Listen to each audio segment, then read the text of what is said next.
घर चालवताना स्वतःला विसरणाऱ्या प्रत्येक स्त्रीसाठी आणि सगळं करूनही कोणी विचारत नाही, आज तू कशी आहेस? हा व्हिडिओ त्या प्रश्नांसाठी आहे. नमस्कार सखी, आज मी तुमच्याशी बोलते. माझ्या मनातून नाही तर तुमच्या मनातून. सकाळी उठल्यावर घर अजून झोपेत असतं, पण तुमचं काम सुरू झालेलं असतं. कोणी उठण्याआधी तुम्ही उठलेली असता. कोणी विचार करण्याआधी तुम्ही सगळं ठरवलेलं असतं. आज काय करायचं, कुणाला काय हवं, काय विसरू नये, हे सगळं तुमच्या मनात चालू असतं. आणि तरीही कोणी म्हणत नाही, थोडं थांब.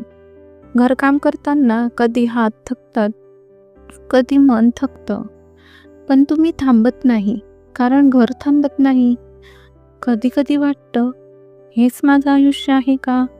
सगळ्यांसाठी जगायचं आणि स्वतःसाठी काहीच नाही. असे विचारणं चूक नाही, कमकुवतपणाचं लक्षण नाही.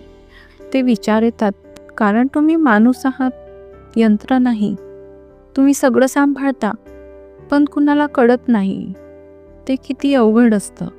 घर म्हणजे फक्त भिंती नाहीत, घर म्हणजे तुमचं मन. घरात शांती असेल तर घर टिकतं, आणि ही शांती तुम्ही रोज तयार करता. पण ही शांती तयार करताना तुमचं मन गोंधळलेलं असतं, हे कुणाला दिसत नाही. कधी कौतुक मिळत नाही, कधी नाव घेतलं जात नाही, कधी श्रेयही मिळत नाही. तरीही तुम्ही दुसऱ्या दिवशी उठता आणि पुन्हा तेच करता. ही ताकद सगळ्यांकडे नसते. गृहिणी असणं म्हणजे थांबणं नाही, ती म्हणजे सगळ्यांना पुढे नेणं.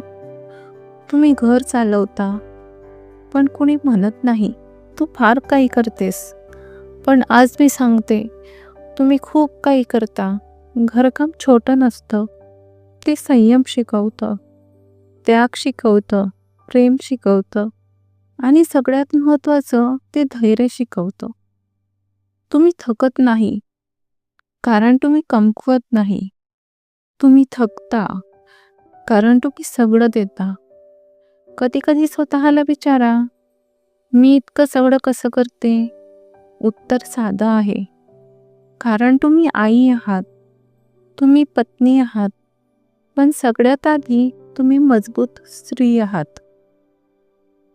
तुमची किंमत तुम्ही किती पैसे कमावता यावर ठरत नाही, तुमची किंमत तुम्ही किती प्रेम देता यावर ठरते. पण तरीही स्वतःला विसरू नका. दिवसातून 5 मिनिटं का होईना, फक्त स्वतःसाठी ठेवा. मन शांत बसवा, श्वास घ्या आणि स्वतःला सांगा, मी पुरेशी आहे. तुम्हाला सगळं परफेक्ट करता येणार नाही, आणि ते चालेल. आज थोडं राहिलं, उद्या होईल. तुमचं आरोग्य, तुमचं मन हे सगळ्यात महत्त्वाचं आहे. तुम्ही असाल तरच घर असेल. आज कोणीतरी तुमचं कौतुक केलं नसेल, तरी स्वतःच करा.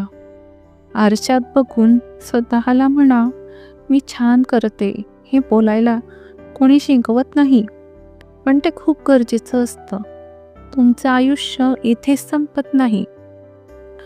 स्वप्न पाहायला वय लागत नाही. आज थोडं स्वतःसाठी विचार करा.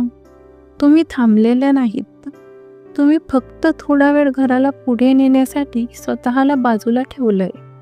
आणि ते चुकीचं नाही, पण स्वतःला कायम विसरणं हे चुकीचं आहे. आजपासून एक गोष्ट ठरवा, मी स्वतःची किंमत ओळखेन, मी स्वतःशी प्रेमाने बोलेन. मी थकले तरी मी स्वतःला कमी लेखणार नाही, कारण मी गृहिणी आहे. आणि गृहिणी असणं हे कमजोरी नाही, ती एक शांत ताकद आहे. आजचा हा व्हिडिओ मोठी शिकवण देण्यासाठी नाही, फक्त एक आठवण देण्यासाठी आहे. तुम्ही महत्त्वाचे आहात. तुमचं अस्तित्व खूप मोलाचं आहे. जर तुम्हाला हा आवाज तुमचाच वाटला, तर समजा तुम्ही एकट्या नाही. मी चालले आणि तुम्हीही. धन्यवाद सखी, स्वतःसाठी थोडा वेळ काढल्याबद्दल. आज कोणीतरी तुमचं कौतुक केलं नसेल, तरी स्वतःला एक गोष्ट नक्की सांगा, मी पुरेशी आहे आणि मी जे करते ते खूप मोलाचं आहे. तुम्ही एकट्या नाही, मी चालले आणि तुम्हीही. आयुष्य लगेच बदलेल असं नाही, पण तुम्ही आज थोड्या मजबूत झालेल्या असाल, तर आजचा दिवस यशस्वी आहे. धन्यवाद.